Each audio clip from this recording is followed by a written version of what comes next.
جب کسی کے گھر میں میت ہوتی ہے یا کوئی بندہ گزر جاتا ہے، عورت ہو یا مرد ہو، مر جاتا ہے، اس دنیا سے انتقال کرتا ہے، جی تو ہم سنیت کے رو سے جب ہم دیکھتے ہیں تو ہم 3 دن اس کے گھر میں کھانا دیتے تھے، 3 دن۔ جی اب میرا یہ سوال ہے کہ مسلک جعفریہ، مسلک شیعہ میں کتنے دن اور کتنے ٹائم کا کھانا ضروری ہے؟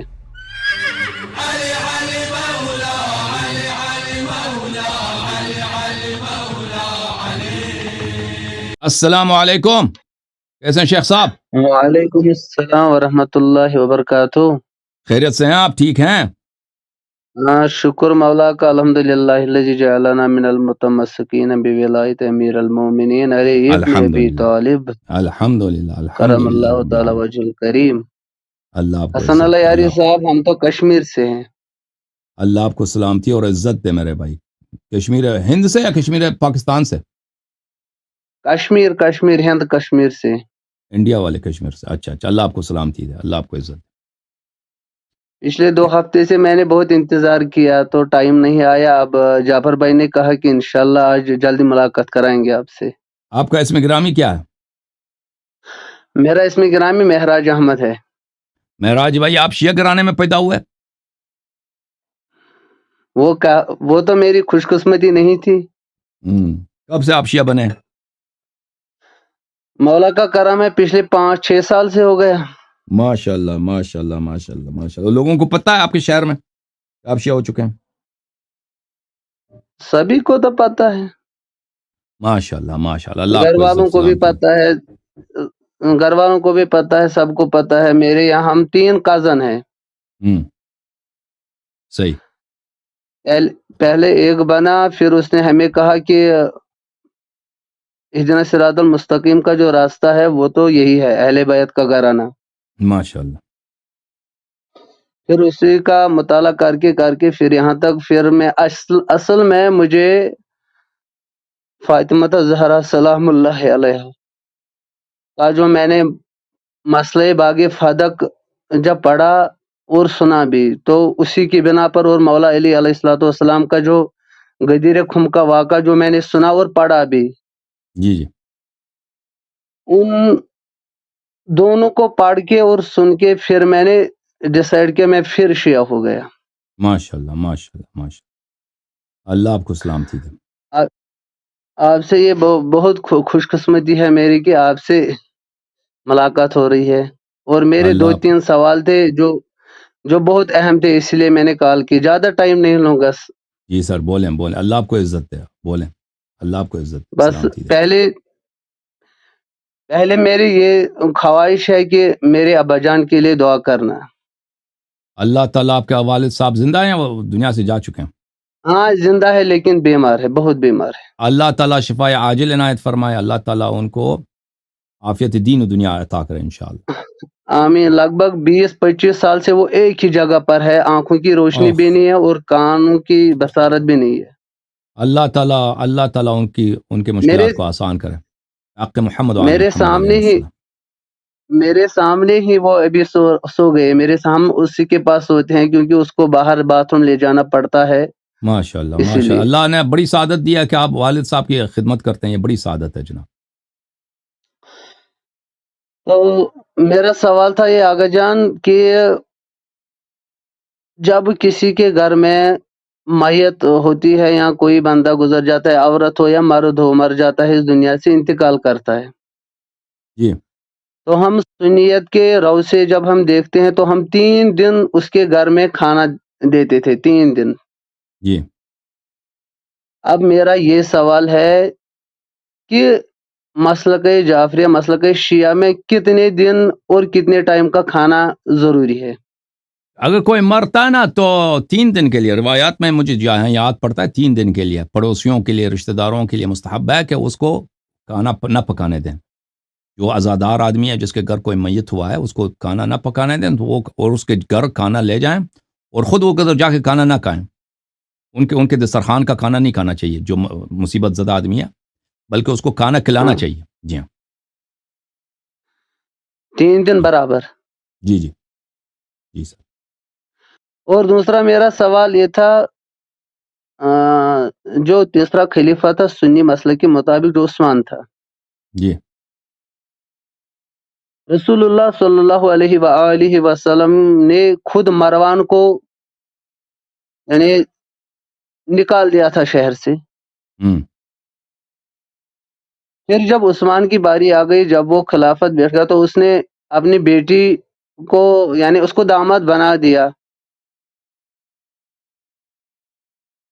پھر جب مروان عثمان مر گیا تو میں نے سنا، لیکن پڑھا نہیں ابھی، میں نے سنا ہے کہ اس کا عثمان کا جو یعنی جہاں پر وہ مدفن ہے وہ عیسائیوں کے قبرستان میں ہوا، یہودیوں کا قبرستان ہوا نا اس یہودیوں کو. کے قبرستان میں ہوا. بعد میں جب خلافت آ گئی تو انہوں نے اس کو مانا مزار بقیہ کے یعنی ادھر سے ڈورا ڈالا اور اس کو بھی مزار بقیہ میں ڈال دیا.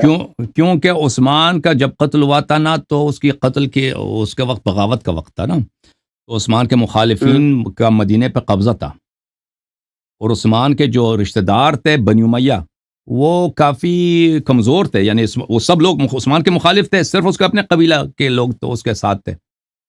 تو انہوں نے عثمان کو قتل کیا، پھر عثمان کے جنازے کو انہوں نے ادھر کوڑے جہاں پہ کوڑے وغیرہ ہوتے وہاں پہ ڈال دیا تھا. 3 دن تو وہاں رہا عثمان کا جنازہ. عثمان کا جنازہ پھر وہاں سے اٹھا کے رات کی تاریکی میں اس کے رشتہ داروں نے جا کے اس کو وہاں پہ حش اوشب بولتے ہیں، وہاں پہ وہ بقی کے ساتھ یہودیوں کا قبرستان تھا، وہاں پہ دفن کیا. تو پھر جب ان کو دوبارہ معاویہ کی حکومت آ گئی تو انہوں نے اب وہ ادھر یہودیوں کے قبرستان میں دفن ہو چکا تھا، تو ان لوگوں نے کیا کہ بقی کو وسیع کر دیا، یہودیوں کے قبرستان کو بقی سے ملحق کر دیا تاکہ اس کا قبرستان اس کا قبر جو ہے بقی میں آ جائے. بقی اس طرح وہ دونوں قبرستانوں کو ملا دیا ان لوگوں نے، حالانکہ وہ دور تھا وہ. جی اور میرا تیسرا سوال تھا یہ آغا جان، فاطمہ الزہرا سلام اللہ علیہا، جی جو دوسرے خلیفے نے دھمکی دی تھی کہ ہم اس کے گھر کو جلا دیں گے. جی حالانکہ شیعہ کتب میں تو یہ بہت جگہ موجود ہے کہ دھمکی دی گئی اور یہ واقعہ بھی ہوا. اب میں آپ سے یہی گزارش کر رہا ہوں کہ سنی کتابوں میں کیا یہ درج ہے ہاں یا بالکل خالی بالکل. دھمکی دی گئی ہے؟ تو آپ میرا ایک خالی سیریز ہے نا دھمکی دی. اسی یوٹیوب چینل پہ میں نے 4-5 تقریریں کی ہیں بہت تفصیل کے ساتھ، ابھی تازہ کی ہیں 1-2 مہینے پہلے، تو آپ اس کو دیکھ لیں. آپ ادھر دیکھیں کہ فاطمہ الزہرا سلام اللہ علیہا، عمر بن خطاب ان کا حملہ وغیرہ جو بھی اس کو آپ دیکھ لیں، وہ نظر آ جائے گا اس میں. میں آپ سے معذرت خواہ ہوں، ہاں میں آپ سے معذرت خواہ ہوں، یہ سوال آپ مہربانی کر کے دیجیے کیونکہ میرے گھر والے بھی ادھر سن رہے ہیں، کیونکہ یہ سنی ہے، میں اکیلے شیعہ ہوں اس گھر میں. تو عرض کیا نا تھوڑا یہ بھی ان کے سنیں کتب گی. میں موجود ہے، ان کے کتب میں موجود ہے کہ یہ صحیح اسانید کے ساتھ کہ عمر بن خطاب نے دھمکی دی ہے، پھر لکڑی لے کے آیا ہے، آگ لے کے آیا ہے، یہ بھی صحیح اسانید میں ہے. اور پھر ان کے کتب میں موجود ہے صحیح سند کے ساتھ کہ ابو بکر کہتے تھے کہ مرتے وقت کہ میں 3 ایسی باتیں ہیں جن پہ میں پچھتا رہا ہوں. ایک وہ ہے کہ میں نے حضرت زہرا سلام اللہ علیہا کے گھر کو کیوں بے پردہ کیا، ٹھیک ہے نا. ہاں تو یہ آپ ان سب کو ملائیں نا کہ ایک جگہ پہ لکھا ہے کہ اس نے دھمکی دیا، دوسری جگہ پہ لکھا ہے کہ وہ لکڑ لے کے آیا تھا، اسی جگہ پہ لکھا ہے کہ وہ آگ لے کے آیا. یہ سب صحیح اسانید کے ساتھ ہے. اور اگلی جگہ پہ لکھا ہے کہ ابو بکر نے خود کہا کہ میں کاش میں مرتے وقت وہ عبد الرحمن ابن عوف سے کہہ رہا تھا کہ کاش میں نے یہ نہ کیا ہوتا، میں نے حضرت زہرا سلام اللہ علیہا کے گھر کو بے پردہ نہ کیا ہوتا. جی ہاں 1 منٹ میں وہ عثمان والی روایت آپ کو دکھا دوں. عثمان والی روایت آپ نے جو عثمان کے متعلق پوچھا، یہ کتاب ہے عزیزو مجمع الزوائد و منبع الفوائد الجزء التاسع، کتاب چھپی ہے سنہ 1994 میں. اس کتاب میں صفحہ نمبر 112 میں آپ کو لے کے چلتے ہیں. صفحہ نمبر 112 یہ ہے، صفحہ نمبر 112. اس میں حدیث جو ہے یہ ہے 14558، یہ حدیث نمبر 14558 یہ والی حدیث ہے. یہ والی حدیث انس سے روایت ہے، اور اس کے نقل کرنے کے بعد بھلے ورجالہ ثقات، اس کے رجال ثقات ہیں. اچھا اس میں یہ ہے کہ میں نے حش اوشب بولا، غلط بولا، حش کوکب وہاں پہ دفن ہوا عثمان کا. قتل عثمان فاقام مطروحا على کناست بنی فلان ثلاثہ، اس کے رجال سب ثقات ہیں. صحیح حدیث ہے کہ عثمان کو قتل کیا گیا، یہ 3 دن تک فلان وہ محلے ہوتے تھے نا مدینے میں، فلانا والوں کے کوڑوں کے ڈھیر پہ 3 دن تک اس کا جنازہ پڑا رہا، اس کا لاشا وہاں پر پڑا رہا تھا. وَأَتَاهُ 12 رَجُلٌ مِّنْهُمْ جَدِّي مالك بن أبي عامر وحيتب بن عبد العزى وحكيم بن حزام وعبد الله بن الزبير وعائشة بنت عثمان معهم مصباح في حق فحملوه على باب. تو 3 دن کے بعد یہ رات کی تاریکی میں، یہ جن لوگوں کا اس نے نام لیا ہے، یہ کچھ لوگ اس کے جو سپورٹر تھے عثمان کے، ان کے یہ کوئی چراغ لے کے آئے تھے، ان لوگوں نے اس کو اٹھا کے لے کے گئے تھے، اس کو لے کے گئے تھے وہاں سے کہاں پہ دفن کیے، فاتوا بھی حش